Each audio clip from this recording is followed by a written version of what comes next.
What's cracking, people? Anansi here, and welcome back to Sudeki. In the last one, we pretty much had a slow opening, which describes pretty much any RPG coming out. I feel like every RPG always has these problems. With the opening segment, I have yet to play an RPG where it opens up on a very, very strong note. Um, I think the only one that I played that really was a strong opening was Final Fantasy 12 and Final Fantasy 12.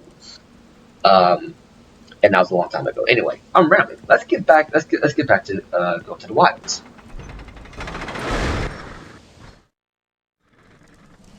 Men, the time has come to put your training to good use. I want every piece of Aklorian scum removed from the area before sundown. Sir, yes, sir.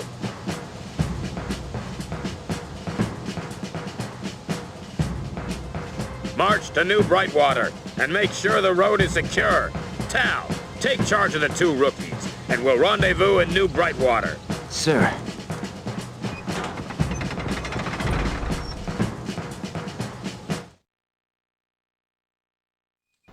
So immediately we see that Tal has a decently high rank in the military that he can be given command.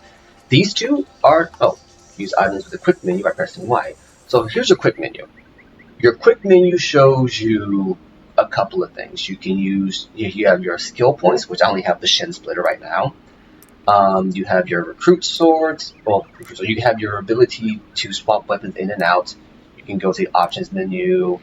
Here's your AI settings and your items and your skills. The AI settings we'll go to in a bit because we don't have any extra characters to make use of this. Anyway, by the way, when you're in the menu, the world slows down. So it's kind of like, I guess for a current example, it's kind of like the Final Fantasy VII Remake, where you go into your skill menu, it slows the world down for you enough to be able to make inputs and stuff. So it has a bit of a layer strategy to it beyond just your basic hack and slash. Anyway, let's go ahead and keep moving forward, shall we? You have to go clear the area for the princess to have a safe travel through.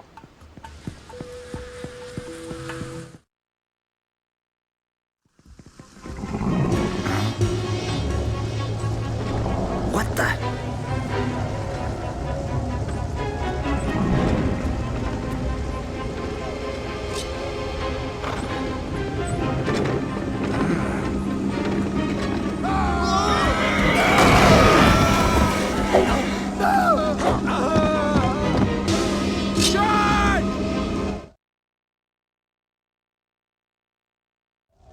Did I forget to mention that this game is immature rated? So what that means is that there's going to be a lot of blood, like there, for instance. I just pretty much made that man as a misfit. Now that we're in combat proper, I want to demonstrate for you. That was pretty gnarly. I want to demonstrate for you that when you do attacks in proper succession, depending on the attack, I believe, the last hit of a combo will always eviscerate the enemy in a pile of gore. Which brings me to my next just random tidbit. This was my first, okay, well maybe not all the time, but it definitely happens. This was my first mature rated game that I got for myself. And oh boy, was it a blast. I'll admit I bought it purely for the title. I bought it purely for the box art when I first saw it, but I don't regret the purchase at all. It turned out to be a pretty fun game. Even it is considered a cult classic. And yes, it is considered a cult classic because it didn't really do all that well. But we'll get to that as we go to. D-pad will activate your potions. As you can see in the top right corner, each item is, assigned to a specific directional pad. And you can always customize that later, which I will be doing. Get over here. The gates to the Estelle mansion are locked. The owners have retreated to the safety of the castle. I don't blame them. When General Arlo said that the Aklorians will darken our skies, he meant that literally. So this will introduce you to your basic understanding of how combat's going to go. Whenever we have Aklorians to deal with, the skies will darken as so, and they will spawn in randomly.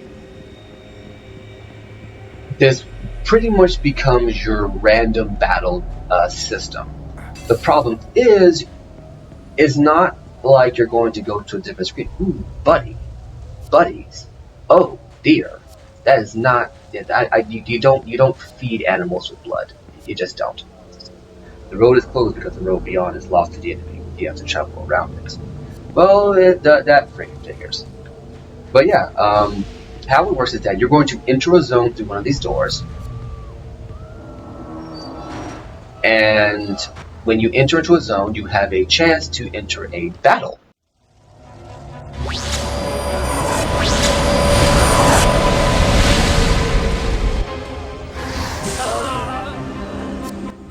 Oh, so much for a backup.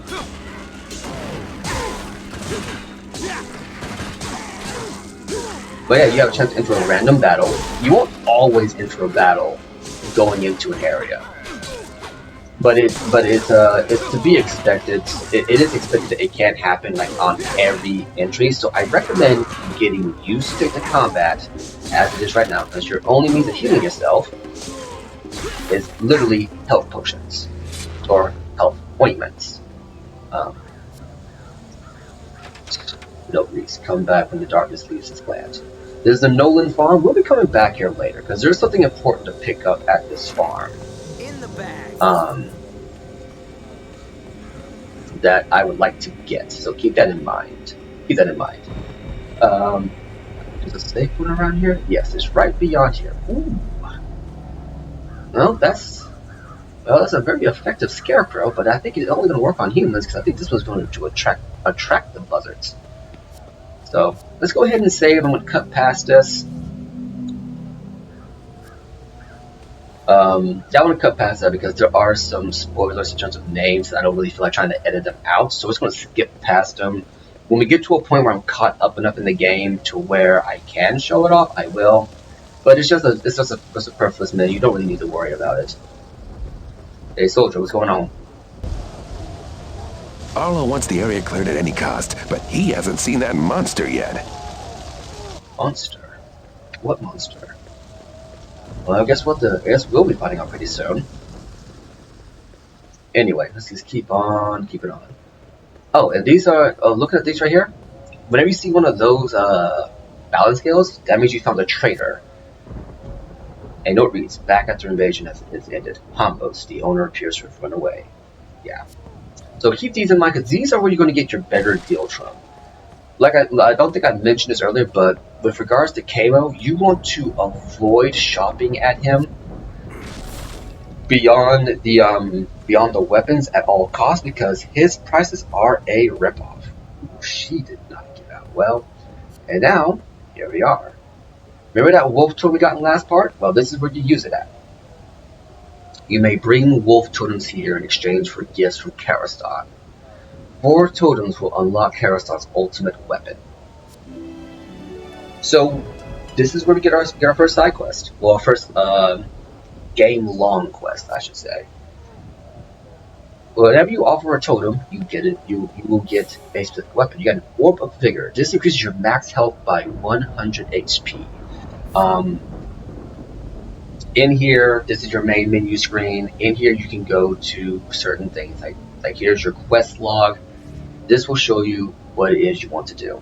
Clear Illumina countryside. The Illumina countryside is under attack by Aklorian knights. Clear the land between here and New Brightrider of the Scourge.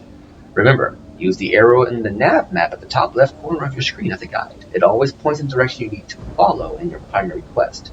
You'll also find road signs along your route. Karastan altar. Find wolf totems around the world and offer them to an altar of Karastan in exchange for powerful items. 1 totem has been offered. The red door. The little urchins gave you a key that opens a red door somewhere in Illumina Castle. Who knows what lies inside? So this is where you go to see all your quests. And here's your monster compendium. This is where you go to view all your monsters. You have your Deathbringer. You can view the monster details by, selecting it in the list. For instance, this is the Deathbringer. Attacks are ranged, tipped, use melee attacks. These are your red armor. These are your red armor soldiers, your mid-range soldiers. Your Aklorian warrior. Attacks, they use melee attacks. So your tip, counter, use range attacks and skill strikes. So these are pretty much your basic warriors. Even though they both have a gun blade, only this one will use the gun. And it fires one shot and a charge shot. The single shot fires off quick, does damage. Your charge shot will stun you and disorient you. Then here's your Wolf Knight. Attacks with melee abilities, excellent defenders. Tips: wait until the defense is down before launching an attack. So, basically your high-ranking knight, they do have a long-ranged attack, and they fire, I think, a tri-shot, but they use it very rarely. Their main thing is that they will block your attacks, so keep that in mind. Here's your armor, Tusculian plate. Standard Tusculian military armor. Tau polishes it every day. Tells you he's very dedicated to his job. And then you have your weapons. Well, right now we only have the recruit sword. Lethality is strength 10, critical 10%, and enchantments. I currently have no enchantments, and we have 2 squares to put enchantments on it should we want to. We'll get into that later. You hit X, you get more information. Recruit sword, a standard sword with a good chance of causing critical damage, but little upgrade potential. This blade is given to recruits to celebrate the successful completion of the first mission. Soldiers take great pride in the symbolism and history this humble weapon evokes. So basically your garden variety. I'm going to put this on my wall because this has sentimental value to me. And every single weapon in the game has a history or a backstory to it. And if you go in and look it up, and I will be showing it off because I think a lot of it's pretty interesting. This is one of the things about Sudeki that I really, really like. That it goes out of its way to really immerse you in its world and really it makes it feel like the world is lived in, which is a good thing for when you're telling a story. The best way to tell your story, the best way to build your world, is to make everything else seem like an everyday thing to the characters in the game. So that way, when you see it, it works. Well, when you see it, you get a better appreciation for what it is. Now, anyway, we're in our items menu. Juice of the Maitreya tree, leaves that can cure any wound, is your healing ornament. Your Sapphire Panacea, basically it cures a slow effect and grants immunity until end of combat. It only works on single. When you see the size that says single PC, that means that it is only useful on one character. You have multiple use items, but you have most of them that are just single use. There's your Emerald Panacea, cures the poison status effect, grants immunity to the end of combat, and your skill ointment restores 50 SP with single player. This ointment holds trapped magical power. Interesting. And then your Orb of Vigor. This orb is made of solidified dragon blood. So we want to use this right now because Tal is your tank. He is your tank of the game. It will get more and more into what each character does as we get them. And if you pick up the game, they already tell you what your 4 main characters are going to be. Heck, we've already seen them in the opening minutes of the game. So I'm not really spoiling anything. But just keep that in mind. Going forward, that Tal is going to be your tank. Now we're on to our next little gimmick. Each character, Tal can push blocks, move him to stand in front of the block, and then move and hold A. Next, move the left thumbstick to push or pull the block. Each character has a field-specific gimmick. Tal's is he can move heavy objects, any heavy object. If there's a handle to it, he can move it. Now you don't need to do this. I just do it because I like doing it. It gets me used to the buttons. But basically, whenever you find a crate or anything with a handle on it, Tal can push it. It's pretty nifty. Check this. Ascilian honey is famous for its sweetness. What a bittersweet irony that these hives remain untouched while the beekeeper has doubtless been butchered by the raiders. I mean, do you butcher bees to get the honey? There's a sheep that's been gutted.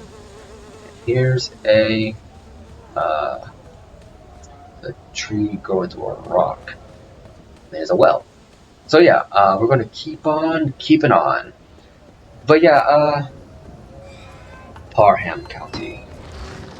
We're in our next little fight here.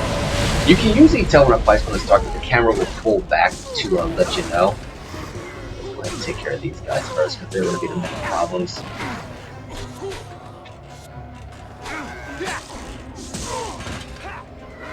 So yeah, what was it gonna do? Oh yeah, you can break these in the middle of combat. We don't really need the healing ointment just yet because it heals 250, and I'm not really hurting that much for health improvement. Another range attack. You want to take care of it as much as you can. Always take care of the range attack guys whenever you're in a group fight. And we got our first level up. When you gain a level, you can improve your character on the enhanced and the advancements menu. You go to start, and here's your advancements. It looks like a skill graph at the bottom there. And here is your list of things you can enhance. You have your health. And bear in mind, each character has a different amount of health that is increased, as well as skill, power, and essence, whenever you upgrade them. For instance, Tao, he says, has 600 health. If you do an increase, you get 500. His skill, which is how many skill points he has, is currently at 20. You increase it by 20. Power is at 10. He increases by 10. Power is at 5. By 5. And then here's a list of skills that Tao can learn. So, for instance, Iron Warrior, SP required 40. Creates a shield around the party that reduces the damage they take by 70%. The higher his essence, the longer the skill will last. So, your essence pretty much dictates how powerful your attacks / the duration of your enhancements will be. The higher it is, the more effective they are. Now, Will of the Sword focuses his will upon his blade, causing it to damage and stun enemies around him. The higher his essence, the more damage he inflicts. Shin Splitter, already attained, attacks all enemies in front of him that are in sword range with a mighty swing. The higher his essence, the more damage he inflicts. Blade Spark drags his blade forward, attacking enemies directly in front of him with a sparking swipe. And, same deal. Geyser Charge attacks with the fury of the earth, striking his target from any distance. The higher his essence, the more damage he inflicts. And Blade Dance spins with his sword, slicing anyone in his path. Control him with the left thumbstick, and the higher his essence. There you go. How I usually spec out Tell is that I usually go for Geyser Charge and Blade Dance first. Your health, you honestly won't need to upgrade it for a while, and his power is going to be pretty okay. So first things first, I want to upgrade his skill.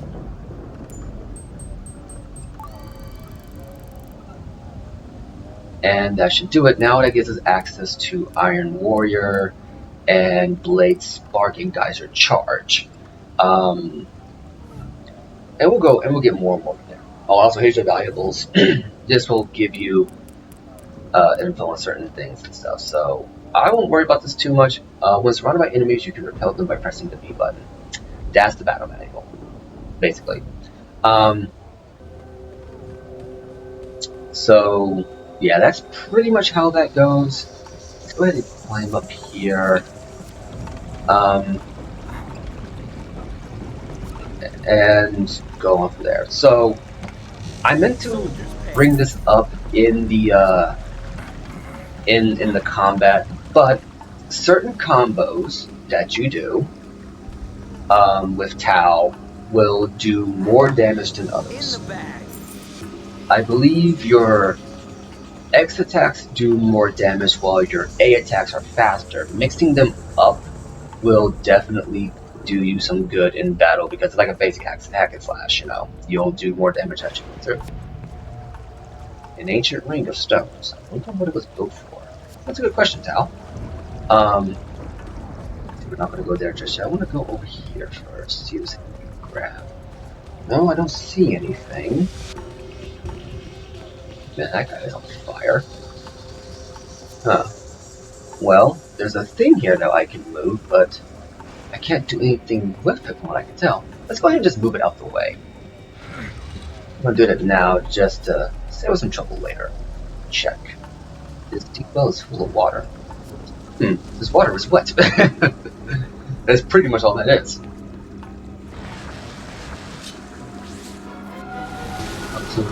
Aklorian grotesque. Is this the monster we're talking about?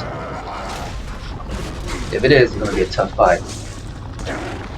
So you want to be careful with this monster because he does a lot of damage. Shin splitter here. Those that stand before me die. And that does a lot of damage. So this is why I wanted to upgrade this because I remember this fight giving me a hard time beforehand. And what the grotesque does is it will, I think at the start of battle. Okay, well, that didn't give me a lot of time to go through it. Acquire the Aegis Drink. Plus 750 health, no status effects. Okay, so that kind of went by a little bit fast. What the grotesques, let's go ahead, let's look at this real quick. Check. This card has blocked the road. Perhaps it will be cleared away later. Perhaps. What the grotesque does is at the start of every fight, it will increase its own damage. That's what that heart is. Ooh, she got a hatch to the back. That is unfortunate. That is unfortunate. Oh man, so many people got asked the question. I mean, really, people. There must be a lot of curious folk around. But yeah, no, the grotesque will always double its damage at the start of a fight. And at the end of a fight, if you kill it with your skills, or beat it down, or bring yourself to 0, it dies like every other monster. But if you let it get down to a certain point of health and don't finish it off, it will self-destruct and do a lot of damage. This can kill you. Anyway, we'll get more into that in the next one. I've been Anansi, and I will catch you later.